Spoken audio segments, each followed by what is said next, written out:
So you heard about that term, 1031 exchange. Exactly what is 1031 exchange and how would that benefit you as a property owner? Today I'm going to tell you all about 1031 exchanges. So stay tuned until the very end. Welcome to my channel. In this channel, we talk about topics that help sellers make more money when they sell their home. Let's talk about 1031 exchange.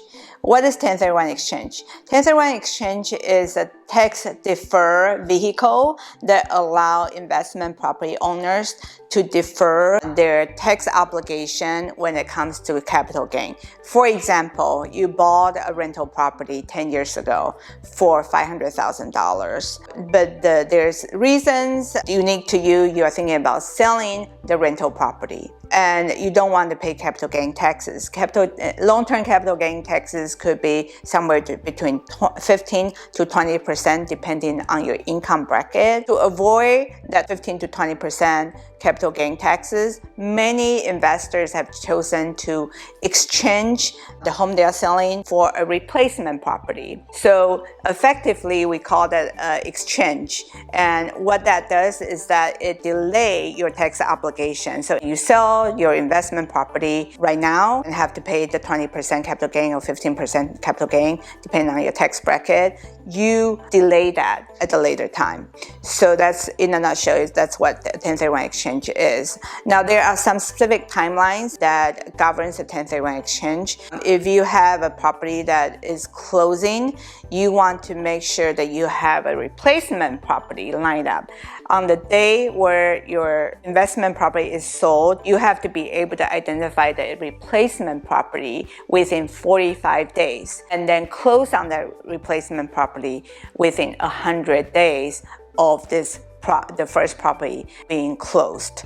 So if you haven't identified the property to replace into, there are some tricks. You could talk to your real estate agent. You might be able to negotiate with a buyer who is buying your investment property on delaying the closing, so to not kickstart that 45-day starting point by doing that. Another thing you want to pay attention to is that in the 1031 exchange, you have to exchange a rental property into another rental property. Now, as long as you're collecting rent, it could be residential, it could be multi-unit, it could even be commercial property that you exchange the property into. So that's another special feature. When you close on your first property, make sure your title company knows that you are doing the exchanges. There are special forms you want to have the buyer fill out, being aware of this exchange that you're going to do. Also, you need to have an exchange company that handles the sale. So the fund goes from the sale of the property into the exchange account. It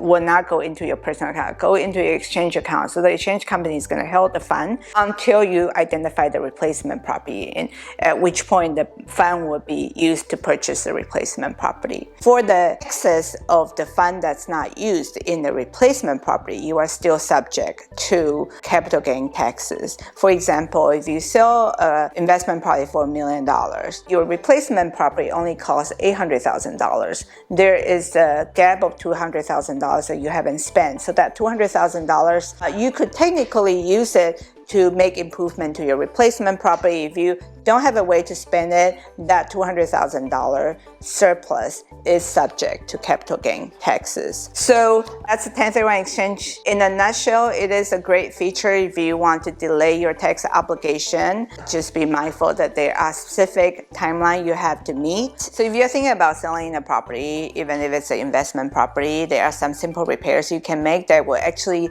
give you a great return at the end. So watch this video right here on how my clients spend $25,000 in simple repairs